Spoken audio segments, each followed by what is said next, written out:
लोकप्रिय सांसद प्रदीप चौधरी जी, भारतीय जनता पार्टी के जिला के अध्यक्ष श्री सत्येंद्र तोमर जी, जिला प्रभारी संजय शर्मा जी, विधान परिषद के सदस्य पूर्व मंत्री चौधरी वीरेंद्र सिंह जी, लोकप्रिय विधायक और भारतीय जनता पार्टी के प्रत्याशी श्री तेजेंद्र निर्वाल जी, शामली विधानसभा क्षेत्र के प्रभारी श्री नीरज शर्मा जी, विधानसभा के संयोजक श्री पंकज राणा जी, पूर्व जिला पंचायत अध्यक्ष श्री मनीष चौहान जी, श्री रमेश गौड़ कश्यप जी, प्रमोद सैनी जी, आज के इस कार्यक्रम में उपस्थित भारतीय जनता पार्टी के सभी पदाधिकारीगण और आज के इस कार्यक्रम में उपस्थित चेयरमैन और योगी अर्जुन नाथ जी और उपस्थित भाइयों बहनों, उत्तर प्रदेश विधानसभा के पहले चरण का मतदान 10 फरवरी को होना है।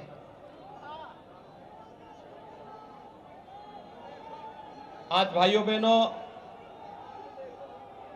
5 फरवरी है और आज बसंत पंचमी का पावन दिन भी है।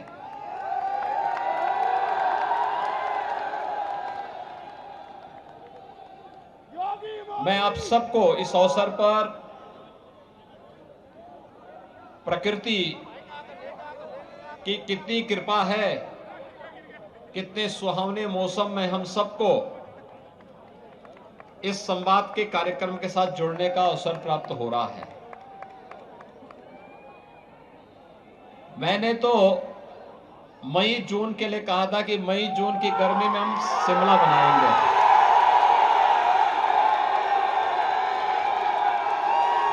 लेकिन पिछले 2 दिन का मौसम ऐसा लग रहा था जैसे शिमला पहले ही बनना चाहता है।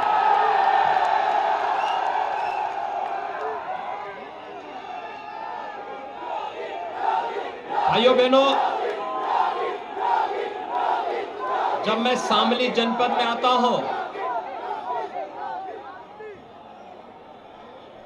तो 5 वर्ष पहले पूरे देश और पूरी दुनिया की नजरें पड़ी थी इस जनपद के कैराना और कांधला पर। हर वह भारतीय चिंतित हुआ था जिसे लगता था कि कभी 1990 के दशक में के प्रारंभ में वोट बैंक की राजनीति ने कश्मीर से कश्मीरी पंडितों को पलायन करने के लिए मजबूर किया था, लेकिन 5 वर्ष पहले उसी प्रकार की तुष्टीकरण की नीति उत्तर प्रदेश की राजनीति में हावी हो चुकी थी। पिछली सरकारें जितनी भी आती थी, वे सपा की हो बसपा की हो, नाम भले ही कम और ज्यादा उनका रहा हो, लेकिन काम तो दोनों का एक जैसा था। एक जैसे कारनामे थे और उन कारनामों का दुष्परिणाम था कैराना और कांधला से पलायन। लेकिन आज जब मैं शामली में हूं, मुझे बहुत उसके साथ बोलना होता है, तो मैं इस बात को कह सकता हूं कि आज कैराना से पलायन नहीं, कांधला से पलायन नहीं, बल्कि पूर्व पश्चिमी उत्तर प्रदेश की हर बेटी अपने आप को सुरक्षित महसूस कर सकती है।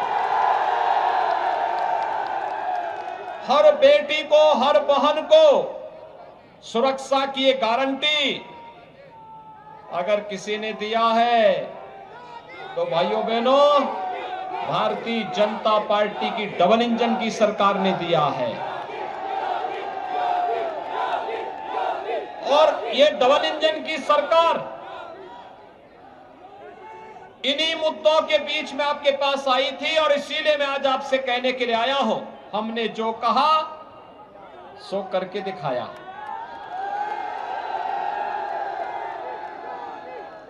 वे पेशेवर दंगाई, वे पेशेवर माफिया जो सत्ता के संरक्षण में व्यापारियों के ऊपर अत्याचार करते थे, वे पेशेवर अपराधी जो दिन दहाड़े व्यापारियों की निर्मम हत्या या अपहरण करते थे, आज आपने देखा होगा जब डबल इंजन की भारतीय जनता पार्टी की सरकार आई तो वही अपराधी अपने गले में तख्ती लटका करके जान की भीख मांगता हुआ थाने थाने में जाकर के, थानों की चौखट में जाकर के जान की भीख मांगता हुआ भी दिखाई दे रहा था। आखिर यह काम सपा और बसपा की सरकार के समय क्यों नहीं हो पाया था? कारण साफ था, उनकी नीयत साफ नहीं थी।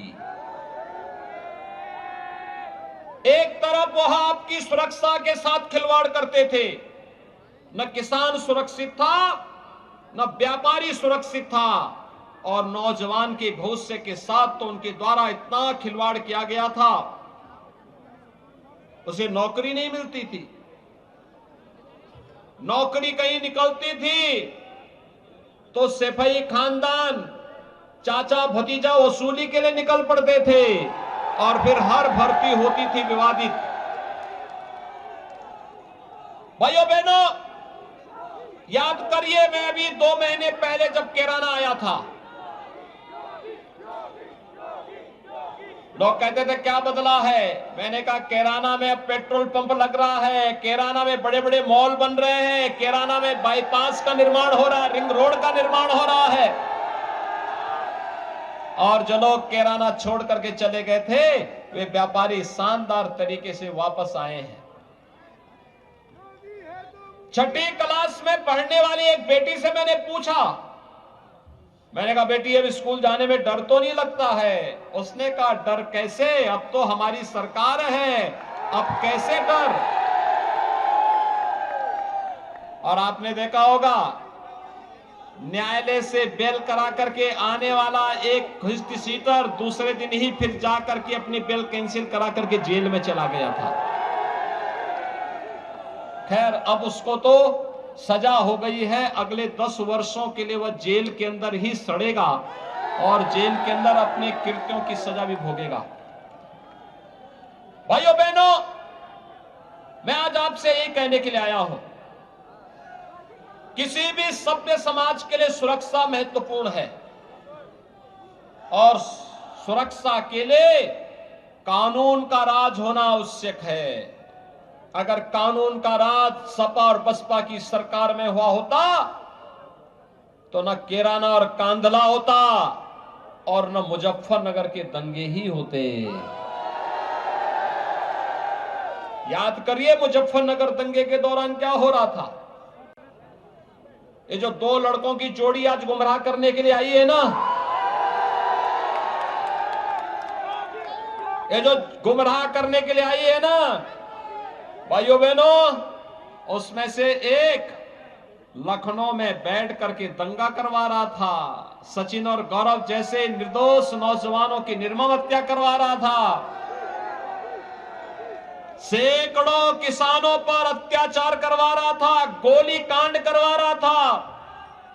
उसके मंत्री इतने बेलगाम थे, इतने बेलगाम थे कि उन्हें शर्म भी नहीं आती थी निर्दोष किसानों पर गोली चलवाने में। उन अपराधियों का सरेआम बेशर्मी के साथ उन अपराधियों का समर्थन किया जा रहा था और दूसरा लड़का दिल्ली में बैठ करके तमाशा देख रहा था। तब जाति नजर नहीं आई, तब जाति नजर नहीं आ रही थी।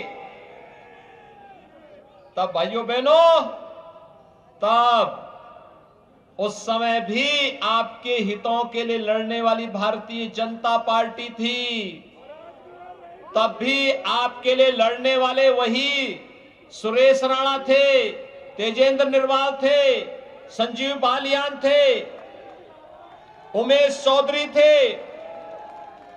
यही लोग लड़ रहे थे, जेल जा रहे थे, लेकिन आपके हितों के लिए किसी का बाल बांका न होने पाए, भले ही जेल चले जाएं। उस समय भाजपा तो सरकार में नहीं थी, न केंद्र की सत्ता में थी, न प्रदेश की सत्ता में थी, लेकिन उस सब के बावजूद इन लोगों ने अपनी परवाह किए बगैर एक एक व्यापारी की, एक एक हिंदू की रक्षा के लिए अपने आप को दांव पे लगाया था। भाइयों बहनों, भारतीय जनता पार्टी इस लड़ाई को उस समय लड़ रही थी। ये दो लड़कों की जोड़ी नहीं थी, ये तो दंगाइयों का साथ दे रहे थे। और आज जब भी इनको अवसर मिला, इन्होंने वैसे ही प्रत्याशी दे रखे हैं। इनके प्रत्याशियों की सूची तो देखो,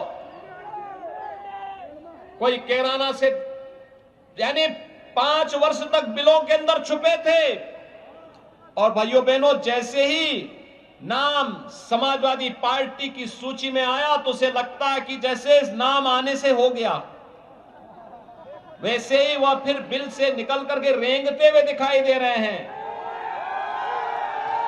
लेकिन ये रेंगने से काम नहीं चलने वाला है। कितना भी उछल कूद कर लो, अब यहां का कोई नागरिक इस प्रकार की गीदड़ी भक्ति और इस प्रकार के अनावश्यक गर्मी को बर्दाश्त करने को तैयार नहीं है। और भाइयों बहनों, किसी भी स्वाभिमानी समाज को इसको स्वीकार भी नहीं करना चाहिए, नहीं स्वीकार करना चाहिए। और मैं आज आपका आह्वान यही इसीलिए करने के लिए आया हूं। आखिर ये लोग सुरक्षा नहीं दे सकते, ये लोग समाज को सम्मान नहीं दे सकते, ये लोग व्यापारियों की रक्षा नहीं कर सकते, ये बेटियों को सम्मान और सुरक्षा नहीं दे सकते, और गरीबों के कल्याण के लिए भी कार्य नहीं कर सकते। भाइयों बहनों, हम तो इस बात को कह सकते हैं कि प्रधानमंत्री मोदी जी के नेतृत्व में भारतीय जनता पार्टी की डबल इंजन की सरकार ने एक तरफ सुरक्षा का वातावरण देने का काम किया, हर बेटी को, हर व्यापारी को सुरक्षा का एक माहौल दिया, और दूसरा यह भी सुनिश्चित किया कि नौजवान को रोजगार मिले, बिना भेदभाव के मिले। 5 लाख नौजवानों को नौकरी दी गई, करोड़ों नौजवानों के लिए रोजगार के अवसर सुलभ कराए गए, उसके सामने पहचान के संकट से उसे मुक्त करवा करके एक उज्जवल भविष्य की ओर अग्रसर करने का कार्य भारतीय जनता पार्टी की सरकार उसके लिए कर रही है। तो भाइयों बहनों, यह भी भारतीय जनता पार्टी की डबल इंजन की सरकार ने ही किया है कि आज किसानों, अन्नदाता किसानों के हितों के लिए कार्य। मैं पूछना चाहता हूं, यह अन्नदाता किसानों के हित के लिए कृषि ऋण की माफी की कार्रवाई रही हो, या प्रधानमंत्री किसान सम्मान निधि हर किसान के खाते में सीधे पैसा उसके खाते में जा रहा है, यह भारतीय जनता पार्टी की देन है।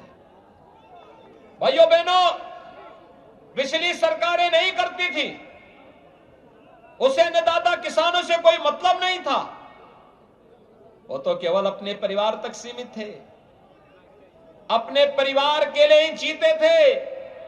उनके लिए ऐसे लगता था कि सिपाही खानदान का हित हो जाए तो उसी में प्रदेश का हित है, उनको प्रदेश से कोई लेना देना नहीं था। और इसलिए भाइयों बहनों, कोरोना कालखंड में भी आपने देखा होगा, हर व्यक्ति जान रहा, आज तीसरी वेव आकर के जा भी रही है। तीसरी वेव दुनिया में तबाही मचाई है, लेकिन भारत के अंदर हर व्यक्ति सुरक्षित है। प्रधानमंत्री मोदी जी का यशस्वी नेतृत्व। उत्तर प्रदेश में हमने उसको फिर बोतल में, जैसे भूत के जिन को बंद किया जाता है, वैसे कोरोना के जिन को बंद करके हमने कहा कि भाई देखो, हम लोगों ने 5 साल सेवा की है, अब जनता के बीच में चुनाव के लिए जा रहे हैं, जनता जनार्दन को कुछ नहीं होना चाहिए। जैसे दंगाइयों को बंद किया है, वैसे कोरोना को भी उसके साथ जोड़ दिया है। अब जाओ तुम भी उन्हीं के साथ। और भाइयों बहनों, आज इसीलिए हम आपके बीच आए हैं। मैं आप सबसे ये अपील करना चाहता हूं, कोरोना में आपने देखा होगा, फ्री में टेस्ट, फ्री में उपचार, फ्री में वैक्सीन। कितने लोगों ने वैक्सीन ली है यहां पे? छतों पर जितने लोग हैं, क्या इन्होंने वैक्सीन नहीं लिया है? जिन लोगों ने वैक्सीन लिया है, बहुत अच्छा किया, आप लोगों ने अच्छा किया है। और उत्तर प्रदेश में पहली डोज तो 100% लोगों ने पहली डोज ले ली है। दूसरी डोज लेने वाले भी 72% लोग हैं। और ये 100 और 72 को अगर हम जोड़ करके उसका एवरेज ले लेंगे तो भाइयों बहनों ये 80% पहुंच ही जाता है। 80% से ऊपर जा रहा है ना। और मैंने यही तो कहा था, मैंने यही कहा था ना कि चुनाव 80-20 का होगा। मैंने यही कहा था ना। ये उन लोगों पर जोरदार तमाचा है जो लोग वैक्सीन के खिलाफ जनता जनार्दन को गुमराह कर रहे थे। ये थर्ड वेव इसी वैक्सीन के कारण नियंत्रित हुई है। जिन लोगों ने वैक्सीन लिया, अगर कोरोना का संक्रमण आया भी तो उनका कुछ नहीं बिगाड़ पाया। कोरोना आया और हार करके चला गया। भाइयों बहनों, उनको जवाब देने की आवश्यकता है, बताने की आवश्यकता है कि जनता के जीवन के साथ खिलवाड़ करने का क्या अधिकार था उन्हें, जो लोग गुमराह कर रहे थे।